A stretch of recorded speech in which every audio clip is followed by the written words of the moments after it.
Okay, Bismillah ar-Rahman ar-Rahim. Wassalatu wassalamu ala al-mawuth rahmatil alameen nabiyina wa habibina Muhammadin sallallahu alayhi wa ala alihi wa sahbihi wa sallim amma ba'd. Last week we agreed to do the Arabic today, right? We start with the fiqh or with the Arabic? Which one? Which one you want to start with? Arabic. Okay.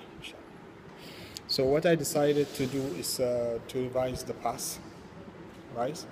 And then we move, inshallah. So today is going to be revision. I will revise with you and what we have studied from day one until we reach the place where we stopped, and then we continue, inshallah.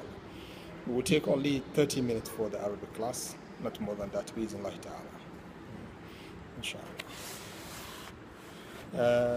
You have the book of Al-Rumiyyah, right? Right, okay, inshallah.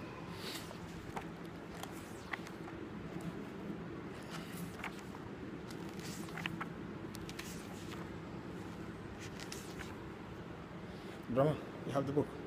Okay, read it again, inshallah. From the beginning. Al-Kalamu Aqsamuhu. Bismillah. قال المؤلف رحمه الله: الكلام هو اللفظ. أنواع الكلام: الكلام هو اللفظ المركب المفيد بالوضع، وأقسامه ثلاثة: اسم وفعل وحرف جاء بمعنى. فالاسم يعرف بالخفض والتنوين ودخول الألف واللام، وحروف الخفض وهي من وإلى وعن وعلى وفي ورب والباء والكاف واللام، وحروف القسم وهي الواو والباء والتاء. والفعل يعرف بالقد والسين. خلاص. Okay, Bismillah ar-Rahman ar-Rahim. Wassalatu wassalamu ala al-mawuth rahmatil alameen nabiyina wa habibina Muhammadin sallallahu alayhi wa ala alihi wa sahbihi wa sallim amma ba'd. As I said, Nahw needs patience. So please, I really love that you guys will be patient with us slowly. The beginning might be difficult, but usually when you master the beginning, what comes afterwards is going to be very easy. This is Nahw, but you just need to be patient from the beginning. Inshallah, afterwards you will find it very easy, bi-idhnillahi ta'ala, inshallah. So patience, and revise. As we said, if you can go back to the Mulhat al-I'rab, I will try, inshallah, as much as I could. Whenever we study a topic, I will quote from the Mulhat al-I'rab also, to give some commentary on it, because it's better also to go with the memorization. It's not easy to memorize something that is not in a form of poetry. So I really recommend that when you go read it a lot, the one that we're studying from Al-Rumiyyah, read it many times until you become familiar with the words themselves. This is what helps you also to build your vocabulary. Arabic language without knowing the words, it will be useless. So if you don't understand what you say, the grammar will be useless. So you, by reading many times and revising what you have studied, bi-idhnillahi ta'ala, you will be able to have a lot of vocabularies, bi-idhnillahi ta'ala. So I guess this short reminder will be placed in mind in order to attain success in terms of understanding the topic, bi-idhnillahi ta'ala. So this is the book that we have studied before, and it is called Al-Rumiyyah. It's a very simple, which is compiled by Abi Abdullah Muhammad bin Muhammad ibn Dawood al-Sanhaji. This is the author of the book. So we will be studying, inshallah, his book. He died in the year 723. So his name is Abu Abdullah, that's the kunya, and his name is Muhammad ibn Dawood al-Sanhaji. He is known with Ibn Ajurrum. So his book, this is where the name of the book is taken, Al-Ajrumiyyah. And what I will be using, I will use the commentary given by Shaikh Ibn Uthaymeen. And the reason why I chose this commentary is very simple. Not only simple, he repeats a lot. So that's good for us to remember what we studied. You get it? There are other commentary for the book, but I found this to be the best, inshallah ta'ala. Why? Because of what I said. He repeats a lot, not only reputation, but he brings also what we studied in the past, and then based on it, the future. So bear with me. If you can get the book also outside, please do get it and revise it at home. But that was what I will base my commentary on, بإذن ta'ala. قال المؤلف رحمه الله تعالى: الكلام هو اللفظ المركب المفيد بالوضع، وأقسامه ثلاثة: اسم، فعل، وحرف. اسم وفعل وحرف جاء لمعنى. فالاسم يعرف بالخفض والتنوين ودخول الألف واللام وحروف الخفض، وهي من وإلى وعن وعلى وفي ورب والباء والكاف واللام وحروف القسم، وهي الواو والباء والتاء. الكلام هو اللفظ المركب المفيد بالوضع، وأقسامه ثلاثة: اسم وفعل وحرف جاء لمعنى. فالاسم يعرف بالخفض والتنوين ودخول الألف واللام وحروف الخفض، وهي من وإلى وعن وعلى وفي ورب والباء والكاف واللام وحروف القسم، وهي الواو والباء والتاء. يقول المؤلف رحمه الله: الكلام. So he's trying now to define kalam. You get it? Kalam. What is kalam according to the Nuhat? Al-Nahw, the scholars of Lugha, scholars of the language, when they say kalam, they have certain what do you call restriction to accommodate kalam. This is what we call hudud. That's why the Al-Hariri in the Mulhat al-I'rab, what did he say to address this topic? He said haddul kalami, right? Haddul kalami. Al-hadd huwa ta'rif. Al-hadd ma yahuddu shay'a. Yahuddu shay'a like the borders. You see here in Malaysia, the neighboring countries, there is a border, there is a line. When you cross it, you're going into that last part of Malaysia. This is what we call hadd. Hudud. That's why in Arabic they call it hudud, balad, hudud al-place. So when they say hadd in terms of definition, the Nuhat, they're talking about ta'rif, definition. What is definition? Definition is what restricts something to mean certain thing or certain issues and exclude others from getting involved. If I tell you insan, then I define humankind so that you will not look at animal and call them insan. You will not look at birds and call them insan. Yeah. So here he said, Haddul kalami ma afad al-mustama'. This is the Hariri that we studied earlier. So he says, Haddul kalami ma afad al-mustama'. It is exactly what is mentioned here in our book. He said, Al-kalamu huwa al-lafzu al-murakkabu al-mufidu bil-wadi'. Just exactly as the saying of Hariri, Haddul kalami ma afad al-mustama'. The definition of kalam, the meaning of al-kalam, huwa al-lafzu. Kalam is al-lafz. Al-murakkabu. You get it? Al-lafzu al-murakkabu al-mufidu bil-wadi'. So what is lafz?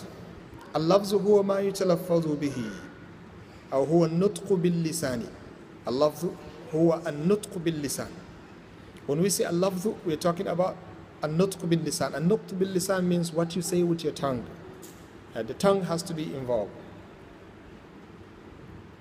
هو النطق باللسان. The tongue has to be involved.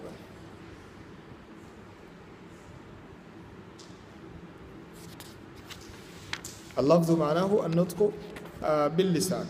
So he says الكلام هو اللفظ المركب المفيد بالوضع. المفيد فائدة تامة. In some other books, I think even Hariri himself in his commentary on his book Al-Mulha, he says المفيد فائدة تامة يحسن السكوت عليها. He says al-lafzu al-mufidu. Al-mufidu yani something that gives faida, a complete benefit that the one who is listening, the audience, will never wait for you to complete the sentence. Do you get what I mean? If you talk to somebody, he will never be waiting for you to complete your statement. He understood exactly what you're talking about. This is kalam. So al-kalam huwa al-lafzu al-murakkab al-mufidu. Inshallah, I will translate one by one. Al-lafzu huwa al-nutqu bil-lisan. Al-lafzu, we said, it is a pronunciation, a speech. It's something that you utter with your tongue. Al-nutqu means to say something. A speech. When you talk, nataqa bihi means you talk, you say something. Bil-lisan, with the tongue. Do you get it? فخرج بقولنا اللفظ الكتابة. You see, the reason why we say النطق باللسان, it is what you pronounce, what you speak, what you say with your tongue, so that you will understand that kitaba is not a lafz, it's not kalam, it's not lafz according to the scholars of Nahw. Al-kitaba is writing. Do you get it? Because kitaba, I can write the same thing I'm saying to you, and you will understand. Right. That should be kalam. But the nuhat will never call it kalam. According to the Sharia, is it kalam or not? It's kalam. Kitaba also is kalam. If you are in another country or you are not in another place, no, even here in Malaysia, right? When you send text messages, he reads. Does he understand? Yes, he also said, what are you doing? You're talking. That's why sometimes also when you reply to him, you don't know who is that. You tell him who is speaking. Usually we don't say who is writing and who is speaking. So that's mean this is also kalam according to the Sharia and according to the culture and according to the norm. But the nuhat, they don't accept this to be kalam. Clear? That's why they said kalam with us is al-lafzu. They mentioned the lafzu. Do you get the idea? Kalam with the nuhat is al-lafzu. Al-lafzu huwa al-nutqu bil-lisan. Al-nutqu bil-lisan. What you say with your tongue. So why do we say this? Why do they mention the word al-lafzu? So that you will exclude what? The kitaba, the writing. You will understand that writing is not part of kalam according to the nuhat. Huwa al-lafzu هو النطق باللسان فخرج بهذا الكتابة فالكتابة عند النحويين ليست كلاما. According to the nuhat, kitaba is not kalam at all. وخرج به الإشارة. The first thing that goes out of this definition is what? Writing. The second thing that goes out of this definition is what? Al-ishara. Sign, signal. So sometimes you don't talk. Where should I go? I do like this. You ask me, where should I go? I point in that direction. Do you understand? Yes. Do you get an idea? Sometimes what do you call, in the time of the Prophet sallallahu alaihi wasallam, the Bedouin, when he came to the Prophet sallallahu alaihi wasallam, and he stood up and he kept on saying, Ya Rasulullah, Mata sa'a, Mata sa'a, Mata sa'a, Mata sa'a. The Prophet sallallahu alaihi wasallam was ignoring the man. And the companions were giving him the sign to sit down. Is that kalam? According to the nuhat? No. According to the nuhat, ishara is not kalam. But according to the urf and the language, it is kalam. Do you get it? It is kalam. According to the urf and the language, according to the urf, the culture and the custom of the people, it is kalam. That's why if I come to the masjid and I'm moving and somebody do like this, what does that mean? Sit down. If somebody do like this, what does that mean? Keep quiet. Yeah, that's why we don't bring somebody to come and tell people switch off your handphone. We bring handphone and cancel it like that, right? That's ishara, and that's sign also. So ishara according to the nuhat is not kalam, but according to the Sharia, it might be kalam, and according to the language and according to the custom, according to the custom and the culture of the people, it might also be a kalam. So I guess it's clear, right? So please, I will go like this. I will never move until I make sure that everyone understands. So please, if you don't let us move. Wait for us. So al-kalam huwa al-lafzu. And when we say al-kalam, kalam means what? Al-lafz. What is lafz? Saying something that you say with your tongue. we mention the word al-lafdhu. Why? So that the kitaba will go out, so that the ishara will go out. How many things we excluded from this word al-lafdh? Two things, right? Al-kitaba and then al-ishara. فالإشارة ليست كلاما ولو فهمت. Even if it is understood, but we don't call it kalam according to the nuhat. ولهذا لو أشرت الإنسان واقف بالجلوس ما يسمى كلاما. That's why, as I said, if you point at somebody, you indicated that he should sit down, you just use your hand, do like this. We don't call it kalam according to the nuhat, but according to the culture, it is kalam. He understood from this that you want him to sit down. This is exactly the same as saying to the man, sit down. Yeah. Do you get the idea? When you do like this sometimes, what does that mean? If, stop. So that's according to the culture, but according to the nuhat, it is not kalam. وَلَوْ قُلْتَ إِجْلِسْ صَارَ كَلَامًا. If you say ijlis to somebody, is it kalam? Yes. Why is it kalam? Because you utter it, you say it. You get it? So the first thing to be mentioned when you are defining kalam is what? Al-lafdhu. According to who? Nuhat. If you go to the fuqaha, can we use the same approach? No. The fuqaha, they don't agree with this. But the nuhat, this is what they call kalam. So if you are dealing with a nahwi, if you tell him, I told you, he said, how did you? I did not hear you talking. Was he right? Yes, according to them, he was right. Because you are talking about your indication, giving him a sign to do something, but he said to him, it's not a kalam. But to the sharia or to the, what do you call, fuqaha, you get it, or some other disciplines, it is kalam. ولو رأيت شخصا واقفا فكتبت في ورقة اجلس فإنه لا يسمى كلاما. And that's exactly what we say. You see somebody standing, you write in a piece of paper, you tell him ijlis, sit down. Is it kalam? No, it is not kalam according to the nuhat, because it is in writing. لا يسمى كلام عند النحويين. لماذا؟ لأنه ليس بلفظ. Why didn't they call it kalam? Because it is not lafz, something that you utter. ولكن لا يسمى كلاما في اصطلاح النحويين وهو يسمى كلاما في الشرع ويسمى كلاما عند الفقهاء. So according to the Sharia we call it kalam. According to the fuqaha also it is kalam. You write to somebody, it is kalam. According to the Sharia also it is kalam. According to the culture also it is kalam. True or false? Yeah, that's why when you have the witnesses, they write the agreement, the contract, you write it down. What do you write? I, Ibrahim Ibn Nuh Tahir, agree to sell my property to this person, and then when it goes to the authority, they use it and hold me accountable of my words.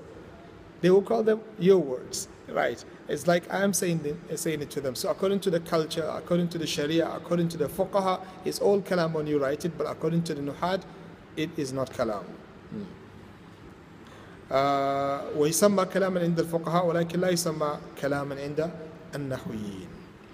وإلا فإن الرسول صلى الله عليه وسلم جعل الوصية المكتوبة كالوصية المنطوقة. And when you give wasiyah, wasiyah, right, the will you write when you before you die, you say, if I die, somebody should take this and this and that. The Prophet sallallahu alaihi wasallam made the wasiyah that is in written. You get it, somebody wrote it. He make it to act as the wasiyah. You say it with your tongue. What did he say? He said in the hadith of Abdullah ibn Umar, collected by Imam Bukhari, he said, ما حق امرئ مسلم له شيء يوصي فيه يبيت ليلتين إلا وصيته مكتوبة عنده. He says, it is not appropriate for a Muslim who has something to write as a wasiyah. You want to make a wasiyah to let yourself to sleep for 2 days without writing your wasiyah. He said إلا وصيته مكتوبة عنده. You want to make a wasiyah, he said you have to write it down. The Sharia take it as the kalam. We will take it and make use of it in the future to give the right to that person that you allocate that part of the estate to him. Do you get the idea? So what Shaikh is trying to tell you here is, when you write something, according to the Sharia, it is kalam. According to the fuqaha, it is kalam. According to the culture, it is kalam. But according to the nuhat, the scholars of the Arabic grammar, they said no. Because when they defined kalam, they told us that kalam is lafdhu. What is lafdh? ما يتلفظ به. What is lafdh? ما تنطق به. النطق باللسان. النطق باللسان means to say something with your tongue. Tongue has to be used. Do you get the idea? The tongue has to be used and to pronounce some words that can be understood by others. I hope it is clear, this part, inshallah. If it is not clear, then I don't know how to explain more. قال هو اللفظ المركب. It is اللفظ المركب. So the second part of the definition is التركيب. What did I say? التركيب. We have اللفظ, and the second part of the definition of kalam is التركيب. It has to be murakkab. What does that mean? Kalam cannot be composed with one word. Cannot be composed by one word. You have to make another word, or you have to connect another word to one word to another to construct a kalam. One word standing by itself cannot construct kalam. Do you get it? Qalam, is it kalam? No, because it is only one word. Do you get it? Therefore, it will never be kalam. Do you get the idea? So he said murakkab, يعني الذي يتركب من كلمتين فأكثر. The word that you put it together, يتركب من كلمتين فأكثر. يتركب من كلمتين فأكثر. I mean, kalam cannot be composed except by putting two words together. 2 words and above. It's not necessarily only 2 words, but you can make it 10 words, 30 words, 50 words. It's up to you. But the point is, you should understand that we cannot have a kalam from one word. This one is clear, inshallah. يتركب من كلمتين فأكثر ولو تقديرا. You have tahqiq. Tahqiq means, haqiqi means you see it, you see the word. I said qama, one word, right? I say Muhammadun, another word. Qama, Muhammadun.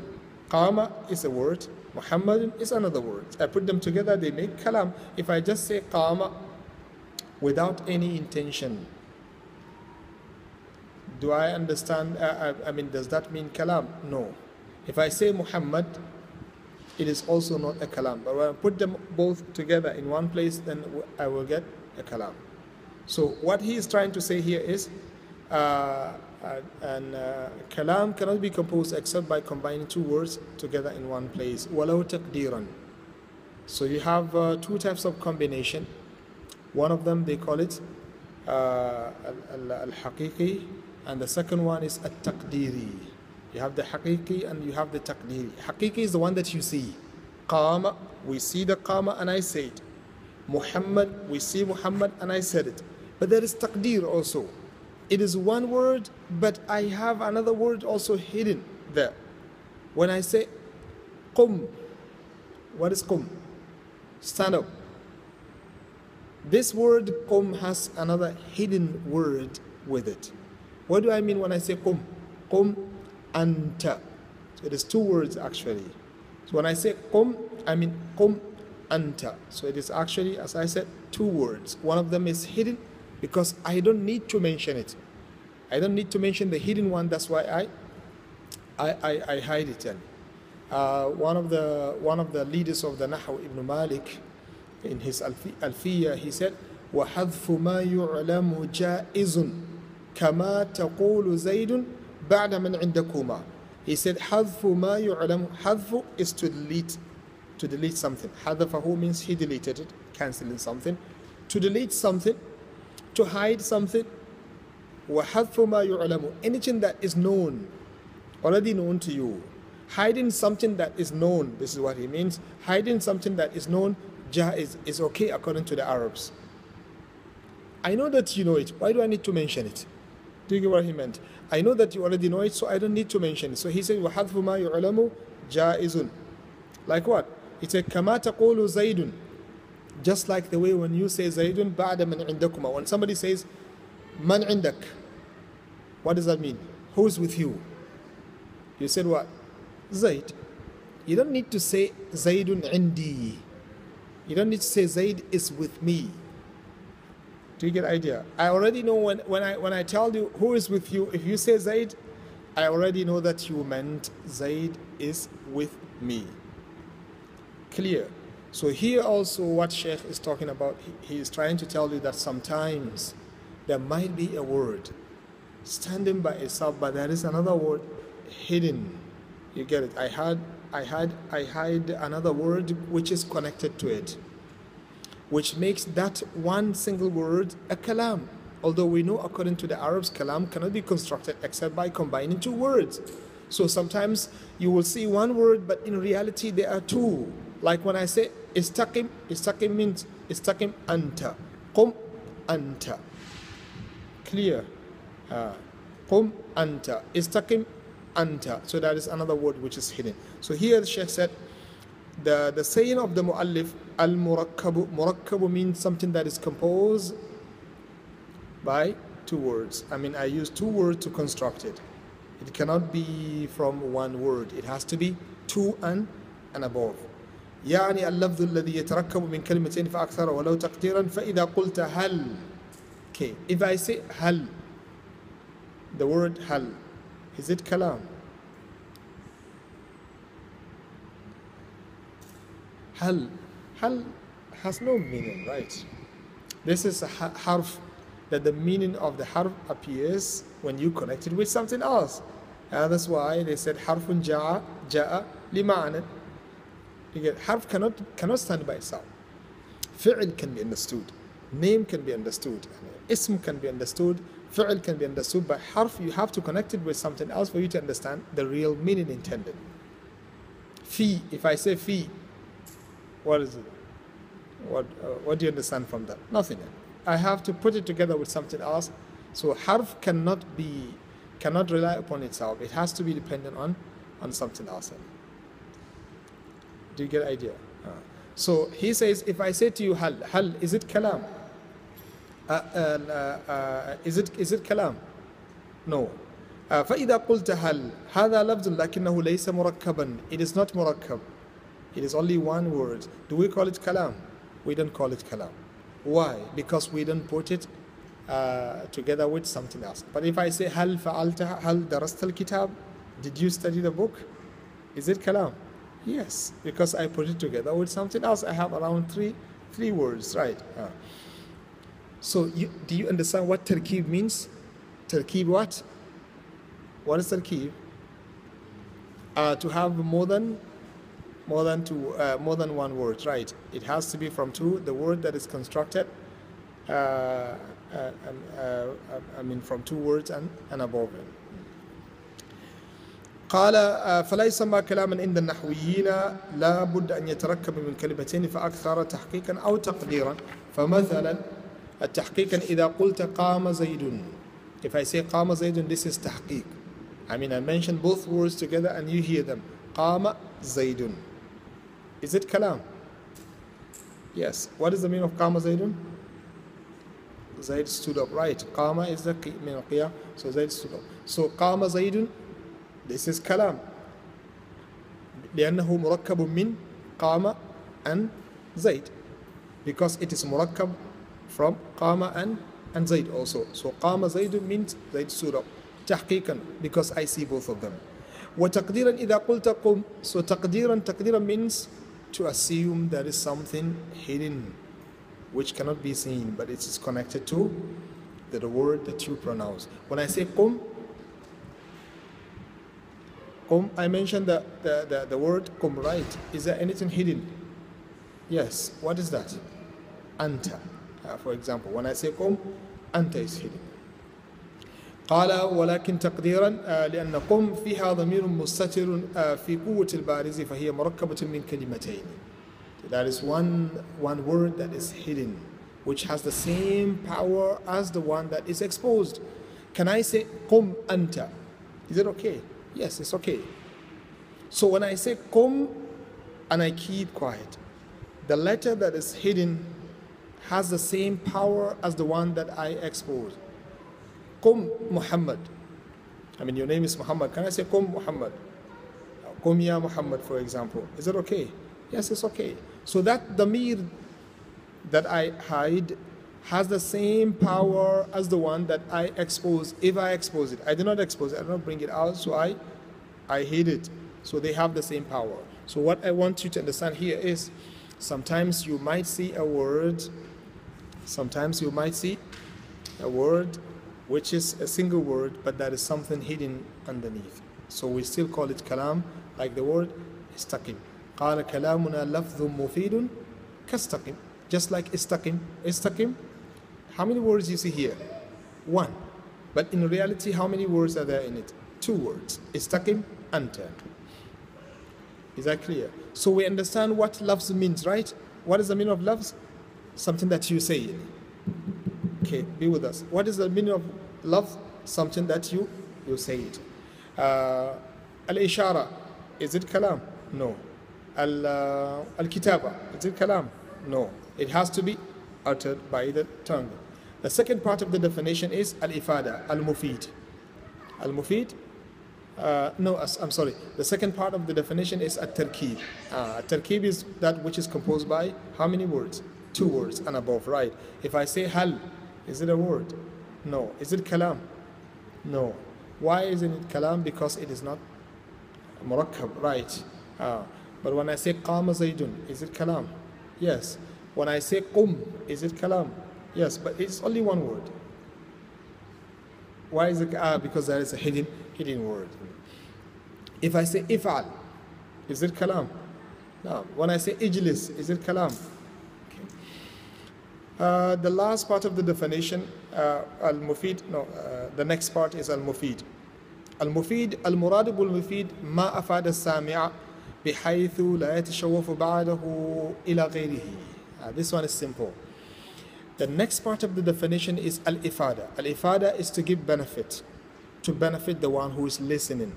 In such a way, he doesn't need you to mention any additional information for him to understand what you're talking about.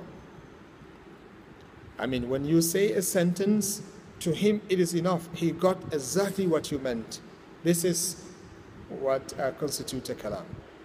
So you have to mention something that is understood by the mustami'. That's ifada.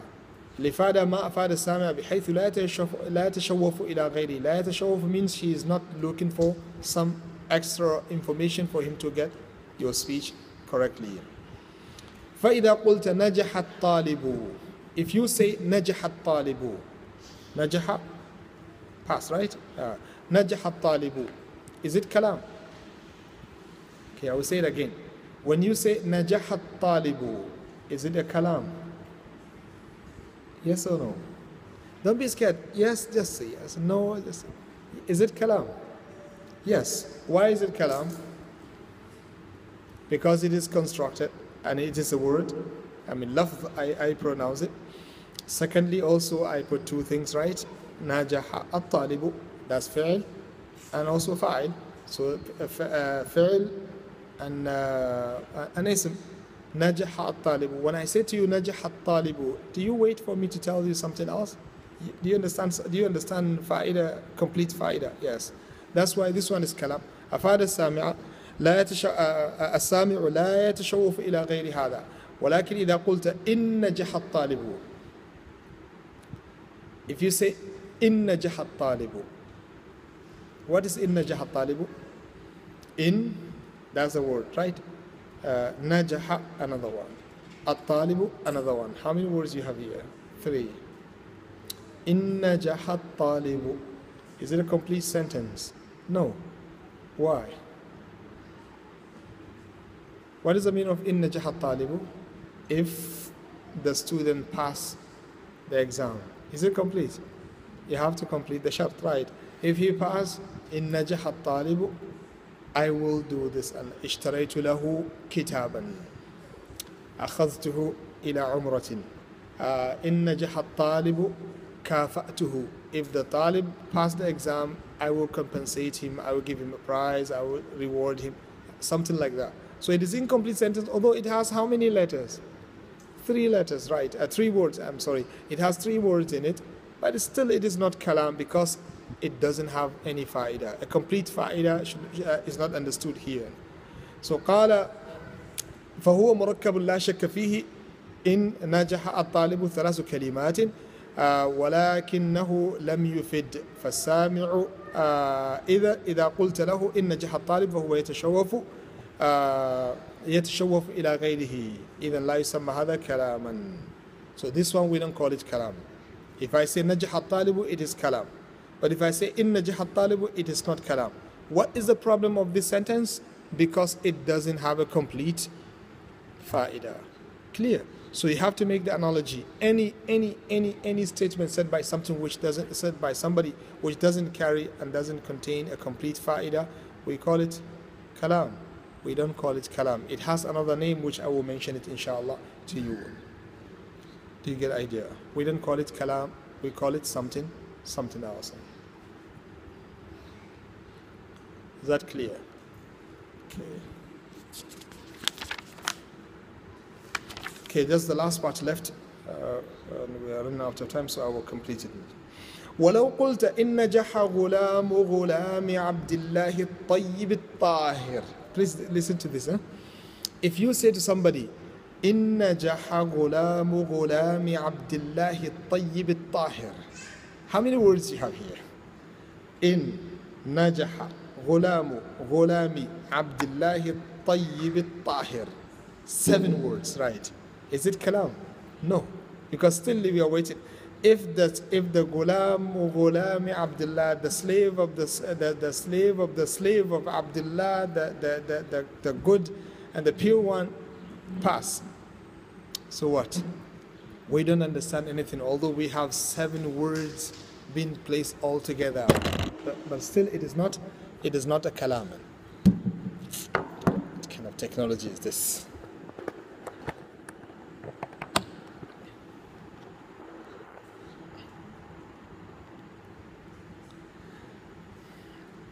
You get it? So it is not kalam.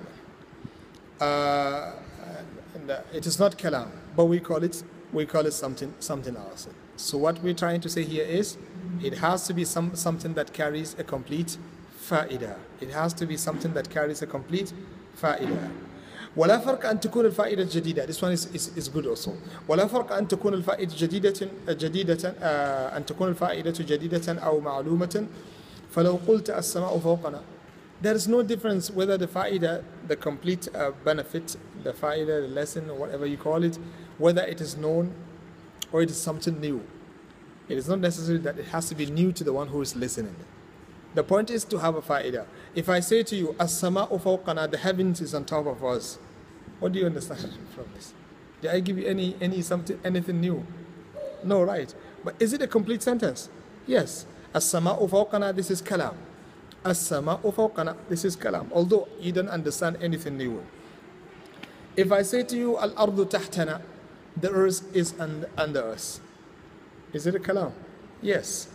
Although I don't give you something new.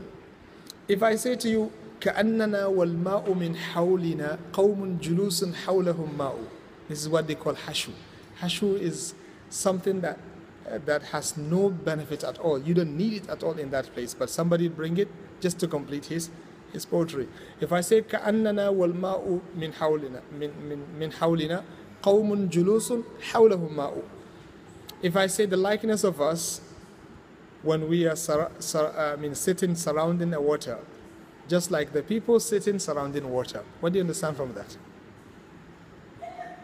Our likeness, the example of us while we are surrounding a water is just like the people surrounding a water. What do you get from this? Nothing. Just waste your time, right? They call it hashu in Arabic language. وَأَعْلَمُ مَا فِي الْيَوْمِ وَالْأَمْسِ قَبْلَهُ.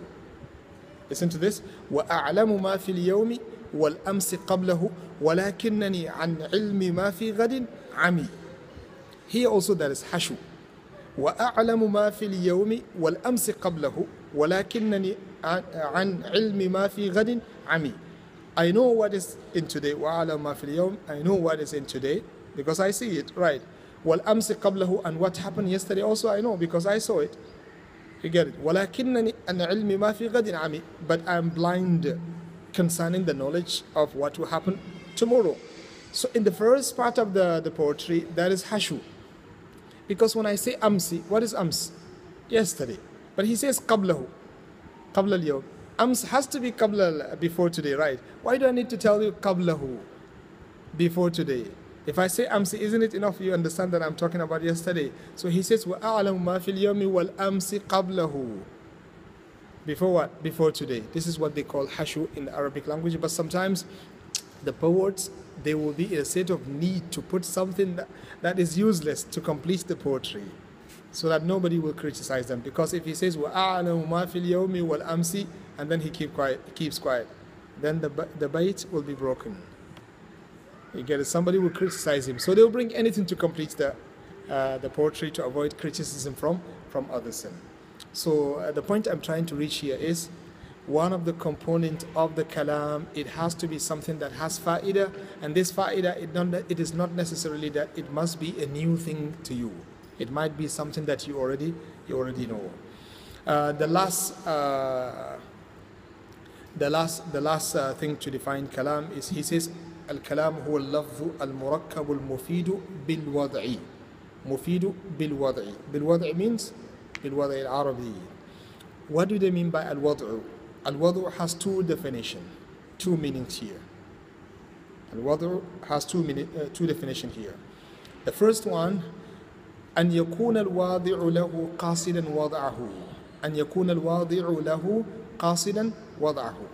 أن يكون الواضع له قاصدا وضعه. الواضع is the one who creates something, who designs it, who places it. So the one who said that statement, this is the wadi'. I mean, you're the one who's talking, right? So al-wadi'u lil kalam, the one who is speaking, the one who speaks, you get it. Qasidan wada'ahu, he intended what he said. Okay, al-wadi'u, this is a creation, composition. We're talking about who? The one who is talking, right? We want to know what is kalam. The Arabs, the Nuhat, they said kalam is a lafz, something you say. So we're talking about you, the one who is talking. Al-Murakkab, that you put two things all together, you combine them. Al-Mufid, the one who gives a complete fa'idah. Bil-Wad'i. And Bil-Wad'i means you're the one who composed the word. First, you intended the words. That's what it means here. The first thing to be noted here when we talk about al-wad'u, and yakun al-wadi'u lahu qasidan wada'ahu. You have intention towards what you said. You know exactly what you're talking about, and you have intention towards saying it. فَخَرَجَ بِذَلِكَ كَلَامُ السَّكَرَانِ. Okay, you will understand now. So if I say, if a sakran is somebody who is in the state of drunkenness. He drank wine, and he go high, lost his aql, he said anything. The nuhats, they don't call what he's saying kalam. That's why even in Sharia, when he divorces his wife, many scholars said this divorce is what? Useless. You get it? When he does a lot of activities which are supposed to be putting him into trouble, but because of that kind of aql that he has, we don't hold him accountable of his deed. Wal majnoon, an insane person, when he divorces his wife, by consensus of all of the scholars, the wife is not divorced. You get it? When he curses the deen or the religion, everyone agrees that he is not held accountable for what he did. He's still Muslim. You get it? Because he doesn't know what he's saying. You get it? So do we call it kalam? No. According to the Nuhat, what he says is not kalam. And according to the, the Sharia, also what he says is not kalam, that he will be held accountable of it. One na'im, somebody, sometimes when you sleep, you talk, right? People next to you, they will tell you what happened yesterday after they laugh, right? When you are sleeping. هذا لا يسمى كلاما لأن واضعه ليس قاصدا له. So we don't call it kalam because the one who say واضعه means the one who is saying it.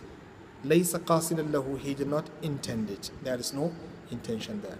The second point to be noted here is أن يكون بالوضع العربي. It has to be based on the Arabic understanding. The Arabs, they compose the word, they create that word to mean what you are talking about. Or it has a meaning according to the Arab. Or to make it easier, it is something that is understood by the Arabs. Because now you're talking about Arabic language, right? So it has to be something that the Arabs agree with it to be part of their language. Clear? So the first one is intention. The second one is it has to be part of the Arabic language.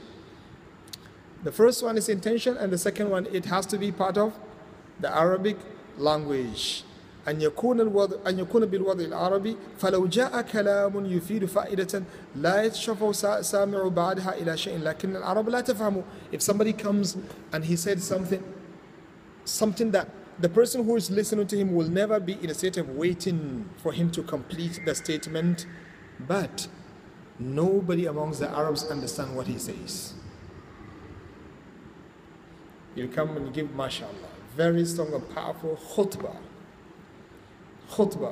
which will make every single person, even the person whose heart is like a rock in terms of hardship, will cry because of your khutbah. But you're doing this in a badia, in a village, one of the villages of the Arabs. Even the English language, they don't know even the names. They only know their own territory. They never heard of something called English language. You give this powerful khutbah in the middle of these people. They don't understand you. They might be laughing about the way you are speaking. You get an idea, instead of crying. Do we call what you say kalam? It's not kalam according to the Arabs, but according to the people, English-speaking people, is it kalam? Yes, it's kalam. Yeah, talking about English language, it is kalam, but we talk about the Arabs, this is not kalam at all. Do you get an idea?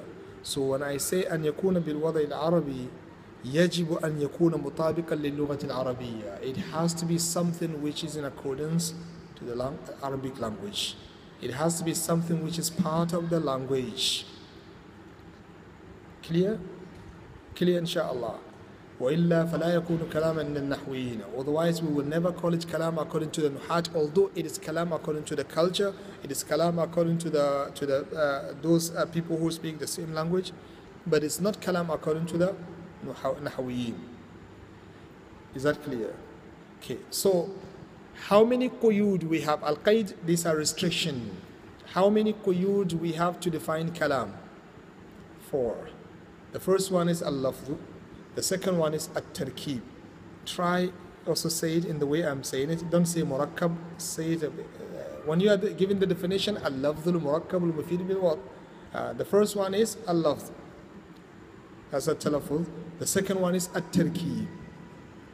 And the third one is al-ifada. That's al-mufid. Al-ifada. And the last one is an yakuna bil-wadi al-arabi. An yakuna bil-wadi al-Arabi, that's why he said al-Wadu al-Arabi. You can say al-Wadu al-Arabi, which has 2 things to be noted here. Intention has to be there, and the second one also, it has to be in accordance to the Arabic language. It shouldn't be something else which is not part of the Arabic language. Clear, inshallah. Last repetition. 4 things to define kalam, right? The first one is al-lafz. What is lafz? An-nutqu bil-lisan. Please try also repeat in the Arabic language. Even if I say the English, you say the Arabic language. This is how we learn. You get it? An-nutqu bil-lisan. Ma huwa al-lafzu? An-nutqu bil-lisan. This is to exclude what? Al-ishara. What is ishara? Sign, indication, right? Wal kitaba, what is kitaba? Writing. Al-murakkab, what is tarkib? To have 2 things being placed together, right? One cannot write. Al-mufid, that's ifada. It has to give a complete faida, right? Al-wadu, it has to be according to the Arabic language. And also it has to be based on intention. If there is no intention, we don't call it kalam. Okay, question before I move. Bismillahir Rahmanir Rahim. Is it kalam?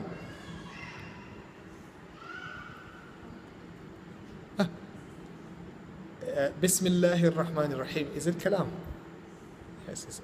I heard somebody said no. I would really like to hear the justification for that. No.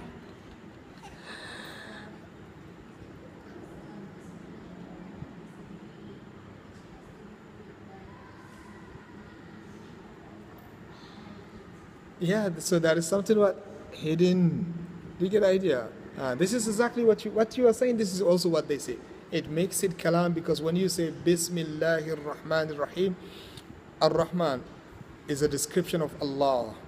Ar-Rahim, description of Allah subhanahu wa ta'ala, sifa, lillahi azza wa jal, na'at lillahi azza wa jal. So you have this one, and this one, they are just describing Allah subhanahu wa ta'ala. So when you say Bismillahir Rahmanir Rahim, what?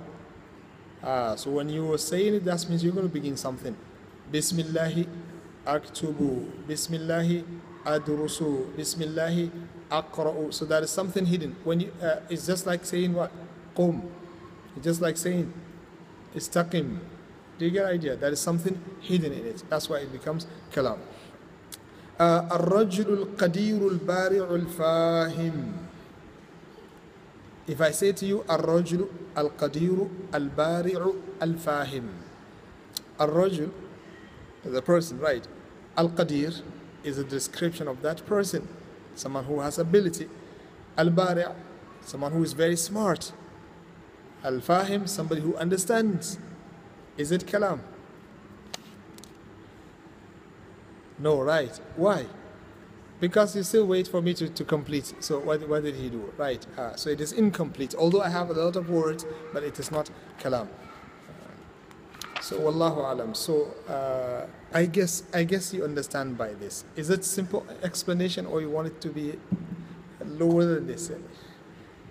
Do you get it all? Okay, so inshallah we will go like this, slowly. Today I took more than what it deserved. Inshallah next week we will stick with our program. Maximum 30 minutes, 35 minutes, 40 minutes. But sometimes the problem is to stop in the middle is not good, right? So sometimes we might need to complete something, so don't worry, be in light ta'ala. Barakallahu feekum.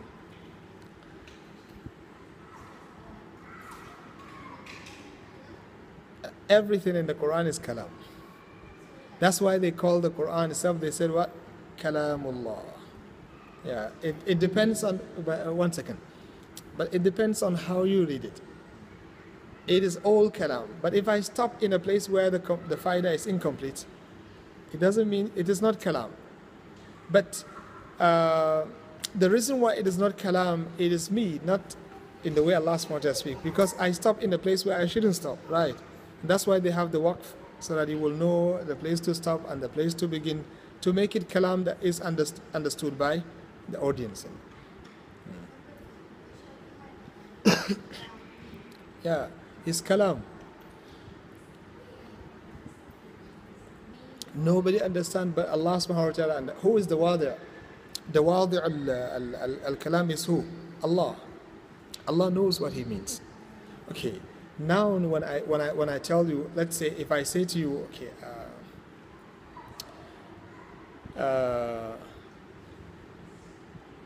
khirashun, okay, if you understand this, I will give you, I don't know, all of my library, inshallah.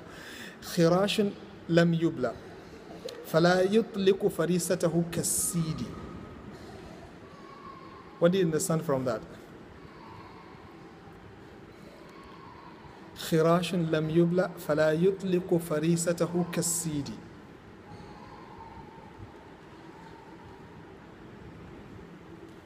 Do you get something from it? Nothing, right? That is Lamiyat al-Arab. This is a poetry. It's just about 2-3 pages. Inshallah, next time I'll bring the book. It's just like this. I think 2-3 pages.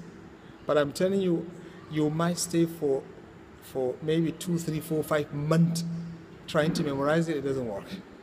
I was reading it to one of the Arabs. He told me, no, Ustaz, this is not Arabic language. You just bring another language, you tell me this is Arabic language. But this is Arabic language. It's written, I think, 40 years before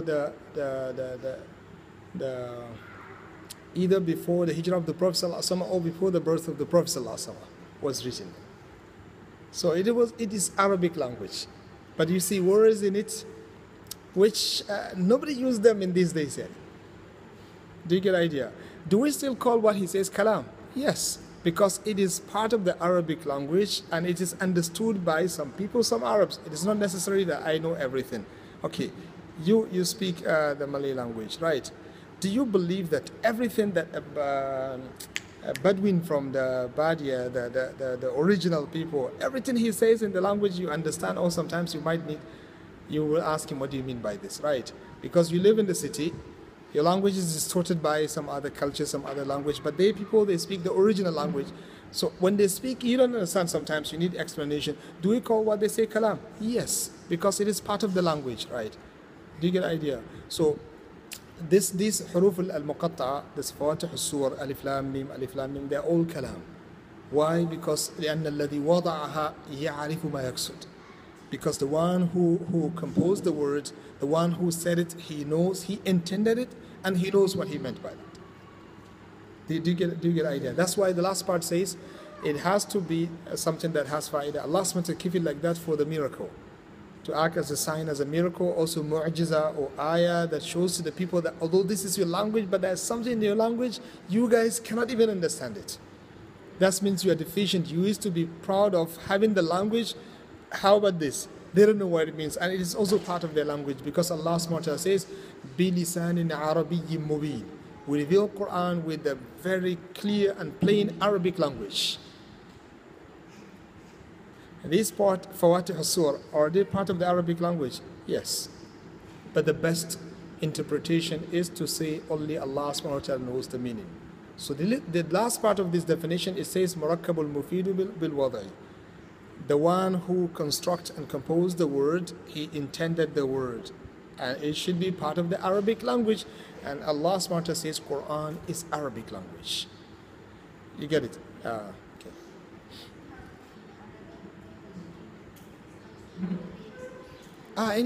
Because now we're talking about Arabic, so we restrict ourselves in Arabic.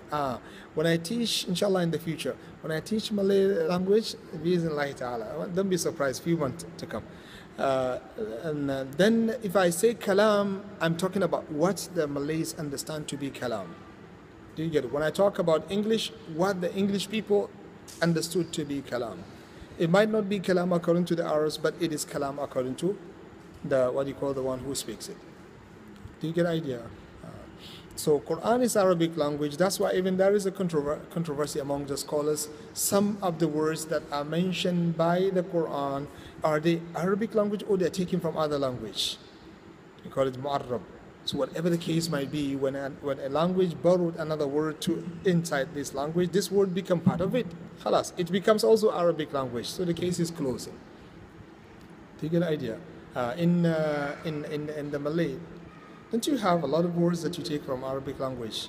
A lot of Muslim countries, when you go and see the original language, you see a lot of words they take it from the Arabic language. Take it. Faham was what? This one I know this. Faham is understanding, right? Arnab, what is Arnab? That's a rabbit. And also in Arabic, also the same thing. Kursi, the same thing, right? So now when I say kursi, is it Arabic language? Yes, it is. Is it Malay language? Yes, it is. Nobody should come and tell, no, this is not part of the language, this is Arabic language. No, it's wrong approaching. When this language borrowed another word to use it in its word, then this word becomes also part of it. It is part of this language, and it is also part of the other language also.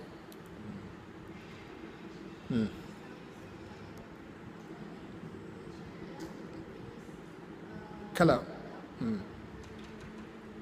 Nuhat. Say it properly. Say it properly. La. No. Nuh is my father's name. Nuhat. That's good. I want you to try practice the correct pronunciation in the Arabic language so that you can, inshallah, be categorized as an Arabic student, inshallah.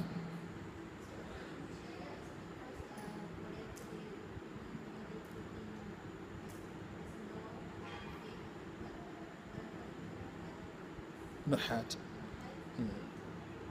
According to Nuhat, the Nuhat says you have to say it. If you don't say it, even if it gives fa'idah, everyone understood, they will not call it kalam. Nuhat. They say, oh, okay. The Nuhat, these are the scholars of Nahw. There are also people like that. They are Arabs, right? But let's say you have 1 million Arabs. 1 million amongst the Arab. That's the population. How many amongst them who understand the Arabic, the grammar in the Arabic language? How many? Let's say 1,000. So those people, those 1,000 people who are very concerned with the Arabic grammar, they write books in it. The vast majority, they don't know. They just speak, but they don't know the grammar. Those people who are expert in the Arabic grammar, we call them nuhat. Do you get it? So these nuhat, these are the people who can tell you this word shouldn't be placed here, this word according to the language. They study the word, they study the language.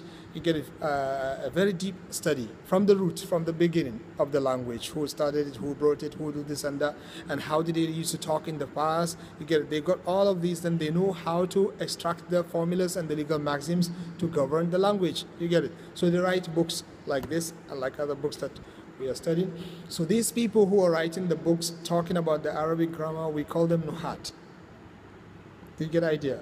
So we refer to them when it comes to the language. How should I pronounce this? We go and ask these scholars. Just like the medicine, right? You go to the medical doctor when it comes to illness, right? You don't come to me. You go to the medical doctor, right? You ask him. When it comes to the knowledge or fiqh, you go to somebody who is expert in that part. So we call them fuqaha, those people who talks about fiqh. Do you get the idea? So although they are part of the community, but since they're very concerned with the fiqh and they master it, they understand it properly, we call them fuqaha. Those people, they're very good and well versed in terms of the language. We call them lugawiyun. Those people who are very concerned in particular in terms of the grammar, we call them nuhat. Those people who are very concerned in terms of the beautification of the word, how is it supposed to, we call them balagiyun, the scholars of balagha and fasaha. And there we go. So when I say nuhat, those people who are the reference in Nahw. How did they define kalam?